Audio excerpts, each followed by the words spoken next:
aman gitu itu yang saya alhamdulillah. Cuma yang itu dilalainya adik saya ya yang karena ya karena pada saat dibawa ke UGD itu teman saya yang bawa. Nah kebetulan saya lihat di rumah sakit sempat saya shock juga ya. Insya Allah gitu, mudah-mudahan dia masih connect kan.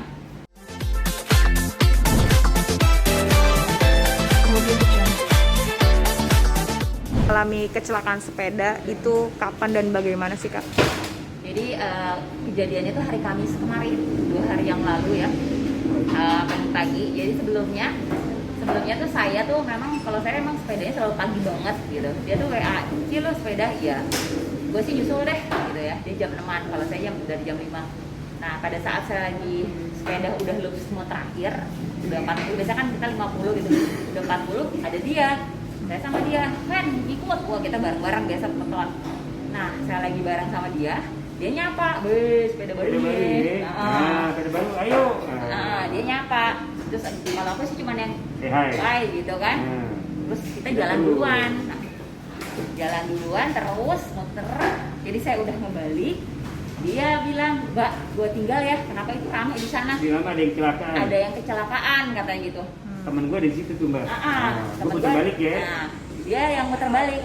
Kalau saya, lurus saya karena saya mau kerja kan mau ke kantor. Ya udah dah gitu. Cuman pada saat dia muter balik, saya tuh kan beli minum dulu gitu ya, berhenti beli dulu. Saya sempat gini, jangan-jangan adik gue gitu. Karena dia tuh baru ganti sepeda. Nah, takutnya dia belum ngejas gitu kan sama sepeda barunya. Tapi saya gini, nggak boleh gitu. Karena yang di antara kerumunan orang-orang itu kan teman-teman saya juga. Itu pesepeda semua yang nggak mungkin menurut saya mereka jatuh gitu kan. Jadi siapa yang jatuh tuh gitu. Terus nggak tahu kenapa ada insting itu, tapi saya nggak mau. Saya ngelak, saya terus aja maju sampai saya pulang.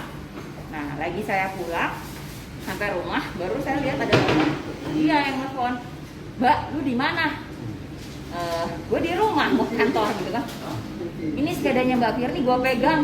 Emang kenapa sepedanya adik gue gitu kan? Baru dicerita, "Mbak Firni jatuh Mbak. Yang tadi gue putar balik itu tuh Mbak Firni," kata dia gitu. Astagfirullahaladzim, jelas gemeteran dong. Kenapa Ben? Kena galon. Ada galon bertumpahan di truk. Dia bilang ini lagi lewat. Jadi si Mbak ini nggak bisa ngelak sama galon yang terjatuh di jalan. Menurut saksi yang di belakang, yang persis di belakangnya Mbak ini, itu si truknya itu begitu ngerem, nah kan isinya agak lebih ke atas. Jadi dia maju pas mendak ke pas balik mundurnya itu karena kena rem, pas balik si galonnya berjatuhan keluar. Ya Mbak ini nggak bisa ngelak Kan? dari galon yang bergelantangan. Tapi yang di belakangnya persis. Kalau saya kan sama baik juga. Karena kalau dia sih pas kebetulan datangnya pada saat menolong, jadi dia yang bawain sepeda gitu. Alhamdulillah sih ada banyak yang menolong ya. Sampai semua barangnya saya juga terima kasih sama keluarga Bintaro di sini ya. Mereka sangat perhatian dan sangat menjaga sekali, sampai dari handphone, headset, semua barang yang dia bawa nggak ada hilang. Sampai mohon maaf ya, ada kan biasa kalau sepeda ada ininya gitu ya, nggak hilang. Ini cukup mahal soalnya. Itu nggak hilang, dia yang bawain. Jadi semua aman gitu. Itu yang saya alhamdulillah. Cuma yang itu dilalainya adik saya ya, yang karena pada saat dibawa ke UGD itu teman saya yang bawa. Nah kebetulan saya lihat di rumah sakit sempat saya shock juga ya. Insya Allah gitu, mudah-mudahan dia masih connect kan. Terus dia ngelihat masih ngajak ngobrol, gitu kan ya. Terus akhirnya saya berusaha untuk ajak ngobrol dia, karena saya nggak mau sampai dia pingsan. Jadi dokternya tuh sempat agak panik karena pas sudah dijelasin setelah CT scan sama ronsen, di bagian ronsen ini nggak ada masalah, tapi di kepala ada sedikit darah, kepala darah. Di bawah pelipis mata itu ada luka, di sini patah. Nah, terus akhirnya saya bilang sama dokternya, ini harus dia gimana nih gitu kan. Tunggu aja, ada dokter syaraf, sama dokter syarafnya dicek, semua motorik alhamdulillah baik-baik aja, motoriknya juga masih bagus. Kemudian ada dokter estetika, karena kan mau nggak mau ya kalau tulang patah segala macam kan kesana.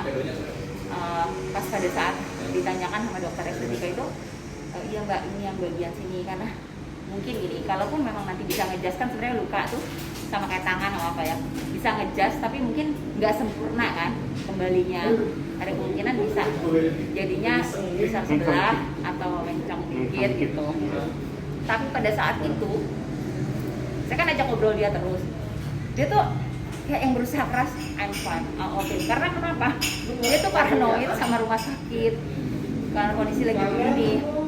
Dia nggak mau nggak mau stay di rumah sakit, makanya dia nggak apa-apa, pulang aja.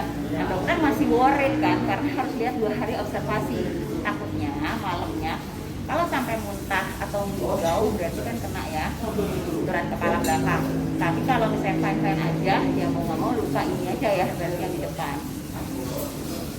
Berakhir nego sama dokternya, dan dia juga sampai dia bilang, dok tolong please, saya tuh udah nggak ngambil stripping, saya bersepeda pun sendiri, saya nggak mau bersosialisasi dengan orang biar kata orang dibilang sombong atau apa, karena saya bener-bener jaga prokes banget tuh banget katanya. Adik saya tuh sampai begini, ya dokternya akhirnya ya udah tapi anda kuat, ya, akhirnya dicoba ke kamar mandi. Memang kasurnya dibawa, terus depan kamar mandinya dia coba berdiri untuk ke toilet sendiri dan bisa. Akhirnya sore dokternya kasih izin pulang karena melihat dia juga ada best effort untuk tetap bisa untuk stabil gitu kan. Ya udah sore pulang, nah sudah diobatin, sudah diperban semuanya. Terus dokter bilang pokoknya nanti malam kalau sampai muntah atau hijau tolong bawa langsung ke rumah sakit. Saya bilang ya oke, saya standby sampai malam jagain dia, dan ternyata alhamdulillah nggak ada demam, nggak ada ngigau, nggak ada muntah malam pertama. Jadi alhamdulillah saya masih agak tenang ya di situ. Cuma pas yang kedua, hari kedua, mata lebam dan di dalam matanya ada darah tuh makin banyak. Jadi mata kiri tuh merah.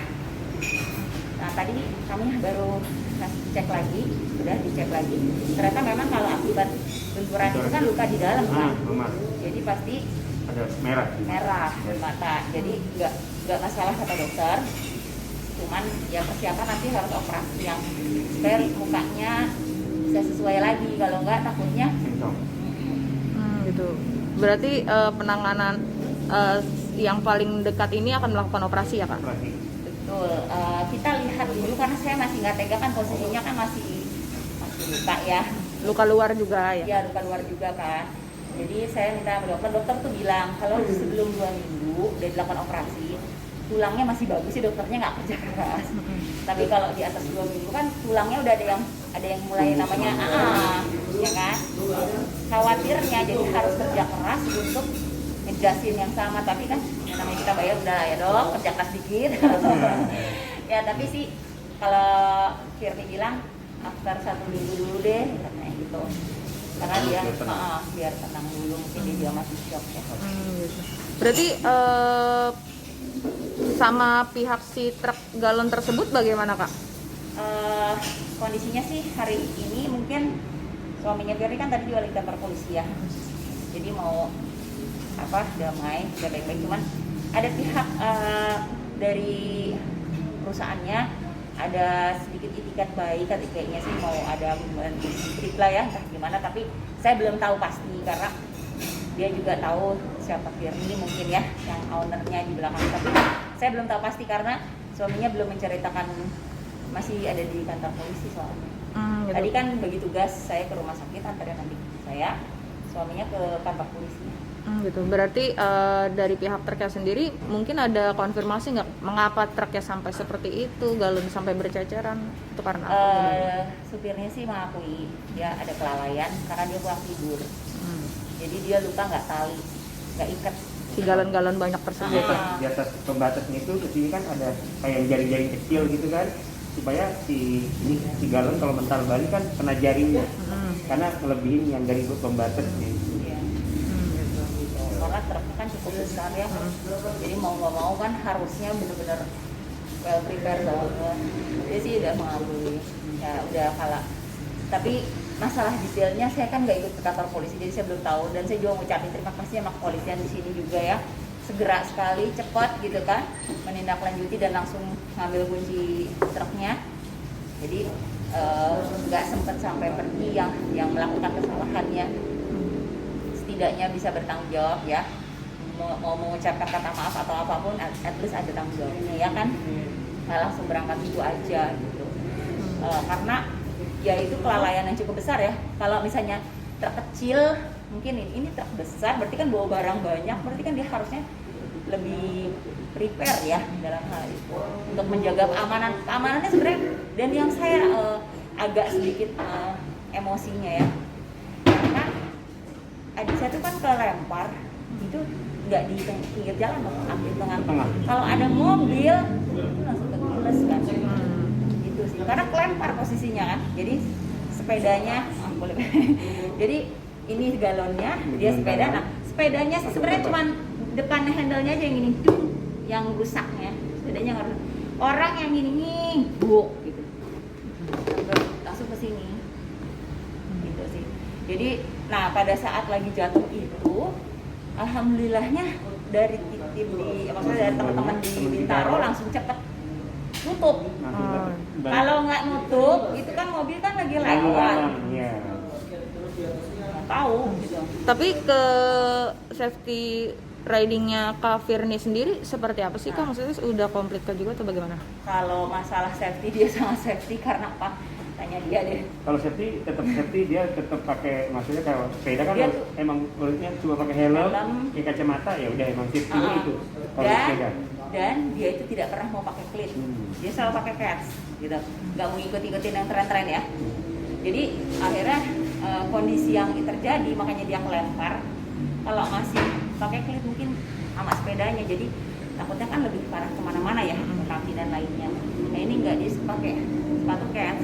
Kalau safety-nya dia tuh super safety ya, sepedahan aja pakai masker. Jadi ya, bukan ya apa, satu-satunya pesepeda di sini ya yang pakai maskernya double adalah Firni. Yang lain tuh kan banyakannya yang masih ada yang lepas 151 gitu kan, karena ngap ya kan. Nah kalau ketahuan pakai maskernya double, which is tahu kan bahwa sepedanya akan mungkin cepat karena ngap tahan. Berarti memang juga tidak sempat untuk ngerem juga ya, karena si galon yang menghampiri. Galon yang udah mau gelundung-gelundung. Gelundungnya nggak cuma satu, galonnya itu ada beberapa. Nanti mungkin ada sih video yang tersebar ya, mungkin bisa lihat ya gitu. Galon itu ada banyak yang bertebaran dan galon isi. Kalau galon kosong kan ketoel dikit juga dia jalan kan. Karena galon isi kan berat. Ya akhirnya kelewat. Berarti sekarang kondisi Kak Firni seperti apa? Berarti sekarang kondisi Kak Firni bagaimana Kak? Alhamdulillah ya, karena mungkin dia akhirnya pulang, jadi dia bisa bertemu anak-anaknya, dan anak-anaknya yang buat endorfin dia jadi semakin baik. Dia jadi yang mami gitu kan, sampai kemarin pas pulang tuh yang adik kamu jatuh dari sepeda, saya tuh adik kamu jatuh dari sepeda ya, itu kan mami aku yang buatin. Saking dia tuh protek banget, dia tuh nggak pakai pembantu karena takut ya kan, biasanya yang bawa itu kan dari luar ya, yang buatin makanan aku, yang nemenin sekolah aku, yang pokoknya semuanya kan emang sama Firni semua. Jadi sekarang aku harus nge-google sendiri deh kalau mau translate katanya gitu, sambil nangis kan. Dia udah sabar ya, Deva yang kecil kan, kalau yang kecil saya ekstrovert saya, kalau yang besar kan tertutup, cuman dia ngeliatin terus langsung nggak mau lihat karena mukanya kan mamanya diperban semua. Cuma alhamdulillahnya karena dia pakai sepatu kets ya, jadi kaki dia jalan masih bisa. Cuman pada saat jalan masih suka sakit kepala, pusing kepalanya. Karena benturan itu. Gitu. Mungkin boleh diliatin Kak videonya Kak? Yang mana nih? yang jatuh itu. Yang galon ya. Tapi kan ini di kecil kali. Nggak apa-apa, nanti aku minta lagi juga, tapi diliatin aja dulu ke kamera. Kemudian